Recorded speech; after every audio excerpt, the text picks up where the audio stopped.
Hello viewers, আসসালামু আলাইকুম। গত কয়েকদিন ধরে বাংলাদেশ, বিশেষ করে ঢাকার মানুষের কাছে এক নতুন আতঙ্কের নাম সিঙ্কহোল। ঢাকার বিলাসবহুল এলাকা ধানমন্ডি এবং মোহাম্মদপুরে পরপর দুটি সিঙ্কহোলের ঘটনা দেশবাসীর মাঝে ব্যাপক আলোড়ন এবং একই সঙ্গে ভীতি তৈরি করেছে। তাই আপনাদের জানার সুবিধার জন্য আমরা আজ সিঙ্কহোল নিয়ে একটি ভিডিও তৈরি করেছি। ভিডিওটি ভালো লাগলে চ্যানেলটিকে সাবস্ক্রাইব করে সাথেই থাকুন।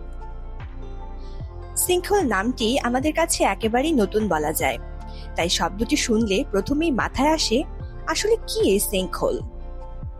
সিঙ্কহোল হলো ভূপৃষ্ঠে হঠাৎ বা ধীরে ধীরে সৃষ্টি হওয়া একটি গর্ত বা ধসে পড়া একটি অংশ। বেশ কয়েকটি উপায়ে তৈরি হতে পারে এই সিঙ্কহোল।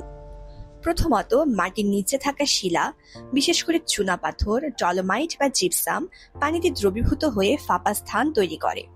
একসময় সেই ফাঁপা স্থান উপরের মাটির ওজন বহন করতে না পারায় মাটি ধসে পড়ে এবং ভূপৃষ্ঠে বড় গর্তের সৃষ্টি হয়।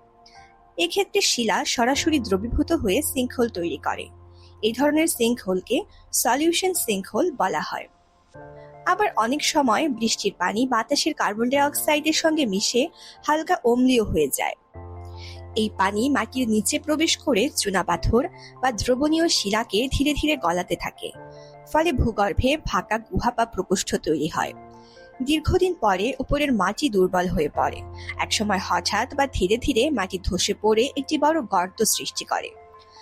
এগুলো হলো সিঙ্কহোল তৈরি হওয়ার প্রাকৃতিক কারণ। আবার মানব সৃষ্ট কারণেও কিন্তু এই ভয়াবহ বিপর্যয় নেমে আসতে পারে। আর বাংলাদেশের সিঙ্কহোল সৃষ্টির কারণ মূলত এটিই। কারণ বাংলাদেশে চুনাপাথরের তেমন কোনো স্তর নেই। তাহলে কিভাবে তৈরি হচ্ছে সিঙ্কহোল? এর পেছনে কেবল একটি নয়, বরং বেশ কয়েকটি কারণ কাজ করছে। প্রথমেই রয়েছে অতিরিক্ত ভূগর্ভস্থ পানির উত্তোলন। ঢাকা ও অন্যান্য বড় শহরে প্রচুর পরিমাণে ভূগর্ভস্থ পানি তোলা হচ্ছে, ফলে মাটির নিচে থাকা পানির স্তরগুলোর মাঝে ফাঁকা স্থান তৈরি হচ্ছে এবং ধীরে ধীরে উপরের মাটি নিচে নেমে যাওয়ার সম্ভাবনা তৈরি হচ্ছে। ২ নম্বরে আছে অপরিকল্পিত নির্মাণ কাজ। সাধারণত কোনো স্থাপনা নির্মাণের আগে সয়েল টেস্ট করা হয়। এই টেস্টের মাধ্যমে ওই জমির মাটির অবস্থা যাচাই করা হয়। তারপর সেই মাটি এবং তার নিচের পরিবেশের অবস্থা বুঝে কততলা বিল্ডিং তৈরি করা যাবে সেটি বলা হয়। কিন্তু এগুলোর তোয়াক্কা না করে অপরিকল্পিতভাবে বহুতল ভবন, সড়ক ও ভারী অবকাঠামো তৈরি করার ফলে সেগুলোর চাপ মাটির দুর্বল অংশকে ধসিয়ে দিচ্ছে। আর ৩ নম্বরে রয়েছে ভূগর্ভস্থ পাইপ লাইনের লিকেজ। পানি বা পয়ঃনিষ্কাশন লাইনে ফাটল থাকলে সেই ফাটল দিয়ে পানি বের হয়ে মাটিকে ধুয়ে নিয়ে যায়, ফলে নিচে ফাঁপা অংশ তৈরি হয়। এছাড়া বন্যা ও অতিবৃষ্টির মতো প্রাকৃতিক ঘটনাও অনেক সময় মাটির নিচের কণাগুলোকে সরিয়ে নিয়ে যেতে পারে। আর বাংলাদেশের অধিকাংশ অঞ্চল নদীবাহিত পলিমাটি দ্বারা গঠিত। নরম পলিমাটির এই ভূতাত্ত্বিক গঠন কিছু কিছু ক্ষেত্রে ধসের ঝুঁকি বাড়ায়। এখন আপনি কি অনুমান করতে পারবেন একটি সিঙ্কহোল ঠিক কতটা গভীর হতে পারে? ছোট সিঙ্কহোলগুলো ১ থেকে ৫ মিটারের মধ্যে থাকে, আর মাঝারি সিঙ্কহোল ৫ থেকে ৩০ মিটারের মধ্যে থাকে। কিন্তু বড় সিঙ্কহোল ৩০ থেকে ১০০ মিটার অর্থাৎ ৩০০ ফুট বা তারও বেশি হতে পারে। বিশ্বে এমন কিছু সিঙ্কহোল রয়েছে যাদের গভীরতা ৫০০ মিটার অর্থাৎ ১৫০০ ফুটেরও বেশি। যেমন চীনের শাওঝাই ট্যাংকেং বিশ্বের বৃহত্তম সিঙ্কহোল, যার গভীরতা প্রায় ৬৬০ মিটার বা ২১০০ ফুট। এই সিঙ্কহোলটি হেভেনলি পিট নামেও পরিচিত, কারণ চীনা ভাষায় টিয়াংকেং শব্দের অর্থ স্বর্গীয় গর্ত বা হেভেনলি পিট।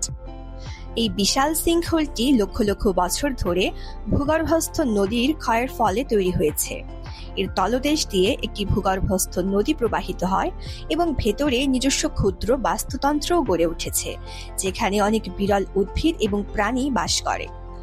এত বড় সিঙ্কহোল পৃথিবীতে খুবই বিরল, তাই বিজ্ঞানীরা এটিকে সাধারণ সিঙ্কহোল না বলে একটি মেগা সিঙ্কহোল হিসেবে তালিকাভুক্ত করেছেন। পৃথিবীতে প্রথম সিঙ্কহোল কোথায় তৈরি হয়েছিল তার সঠিক উত্তর জানা সম্ভব নয়, কারণ সিঙ্কহোল একটি প্রাকৃতিক ভূতাত্ত্বিক প্রক্রিয়া যা লক্ষ লক্ষ বছর ধরে পৃথিবীতে ঘটে চলেছে।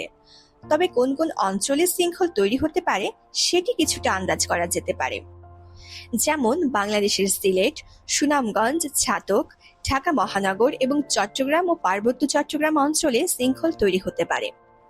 কারণ সিলেট, সুনামগঞ্জ এবং ছাতকে চুনাপাথর, ডলোমাইট এবং কার্স্ট ভূপ্রকৃতি থাকায় তুলনামূলকভাবে সিঙ্কহোল তৈরির সম্ভাবনা বেশি। আর ঢাকা শহরে প্রাকৃতিক সিঙ্কহোলের চেয়ে ভূগর্ভস্থ পানি উত্তোলন এবং পাইপলাইন ক্ষয়ের কারণে ভূমিধস সদৃশ সিঙ্কহোল তৈরির সম্ভাবনা রয়েছে। বাংলাদেশে সাম্প্রতিক সময়ে যে কটি সিঙ্কহোলের ঘটনা ঘটেছে তার কোনোটি প্রাকৃতিক ভূতাত্ত্বিক সিঙ্কহোল নয়, সবগুলোই অব্যবস্থাপনা এবং অপরিকল্পিত নির্মাণের কারণে সৃষ্ট ভূমিধসজনিত সিঙ্কহোল। তাই বাংলাদেশে সবচেয়ে বেশি ঝুঁকিতে রয়েছে বড় শহরগুলোর অতিরিক্ত ভূগর্ভস্থ পানি উত্তোলন প্রভাবিত অঞ্চলগুলো। এবার চলুন জেনে নেই সিঙ্কহোল তৈরি হওয়ার লক্ষণ কি।